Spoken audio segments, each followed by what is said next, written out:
Let's talk more about epiphytes. I filmed a video while on vacation last week about epiphytes, and I relied on my memory of stuff I'd learned years ago, and then I realized the video could have been better. So this is kind of a redo. It's the expansion pack. It's the Epiphyte DLC. So this is the kind of explanation you'll often see for epiphytes. It is a plant that lives on a tree and it doesn't harm the host, which isn't wrong necessarily, but it's a little bit oversimplified. So first of all, an epiphyte can harm the host indirectly.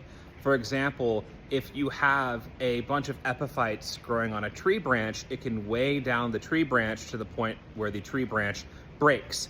However, epiphytes don't directly harm the host, meaning they don't parasitize the host. They don't steal nutrients or water directly from the host.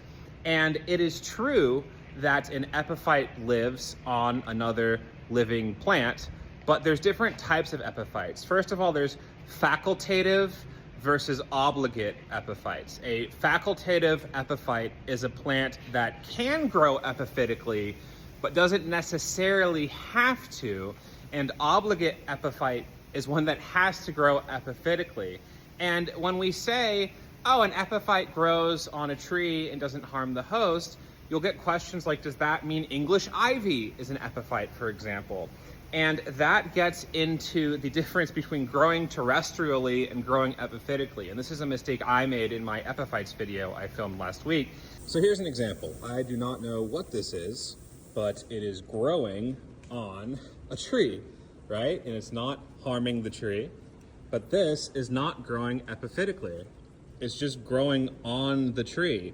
And even if it had little root nubs that were attaching it to the tree, it would still not be growing epiphytically because it is still rooted in the soil.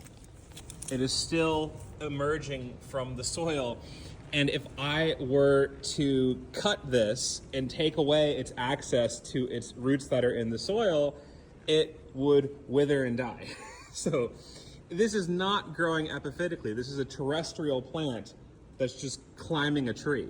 Now compare that to this anthurium here, which is growing epiphytically. It's growing on this tree, but notice there's no roots in the soil below. It is rooted onto the tree. That leaves hemiepiphytes, hemi meaning half. Monstera deliciosa is a secondary hemiepiphyte. It can spend the second part of its life as an epiphyte growing in a tree with no roots in the soil after starting out on the ground. Primary epiphytes, like some strangler figs, are the inverse. They can start out as an epiphyte and then send roots down to the ground.